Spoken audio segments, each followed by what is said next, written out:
இதை பார்த்தாலே என்னென்னு தெரிஞ்சுக்கணும்னு ஆர்வமாக இருக்குல்ல, ஒன்றும் பிரச்சனை இல்லை, வீடியோக்குள்ளே போகலாம் வாங்க. இப்போ இங்கே வீடியோவில் பார்க்குறீங்களே, இந்த திருக்கையோட கறி தான் அது. எல்லாருக்கும் சின்னதாக ஒரு கொஸ்டின் மனசில் வருமே, ஏன் திருக்கையை முழுசாகவே தரலாமே, ஏன் இந்த மாதிரி பீஸ் பீஸாக இருக்குது, அதுவும் ஒரு டிஃப்ரெண்ட்டான ஷேப்பில் இருக்குது ஏன் அப்படின்னு எல்லாருக்கும் ஒரு கேள்வி இருக்கலாம். அதை கிளியர் பண்ணுறதுக்கு தானே நான் வீடியோவே போட்டிருக்கேன்.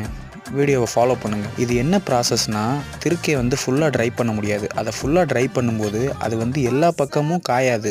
ஸோ அதனால் அதை ஈவனாக கட் பண்ணி சரியாக வெயில் பட்டு காஞ்சிரும், புழு வைக்கிற எந்த ஒரு பிரச்சனையும் இருக்காதுன்றதுக்காக தான் இந்த மாதிரி வெட்டுறாங்க. இப்படி வெட்டுறதுனால உங்களுக்கு இத்தனை கிலோ பீஸுன்றதும் கரெக்டாக வந்துடும். ஒரு பீஸ் 2 பீஸ் அப்படின்ற மாதிரி கரெக்டாக வந்துடும். ஒரு ஃபுல் திருக்கையை வாங்க முடியாதவங்க ஒரு பீஸ் 2 பீஸ் வாங்கி சாப்பிட்டுக்கலாம். அந்த மாதிரி ஒரு ப்ராசஸ் தான் இது. சரி, ஒரு ஜென்யூன் கொஸ்டின், இவ்வளோ திருக்கையை காட்டும்போது எத்தனை பேருக்கு மனசில் தோணுச்சு இன்றைக்கி செம்ம வேட்டப்பா அவங்களுக்குன்னு?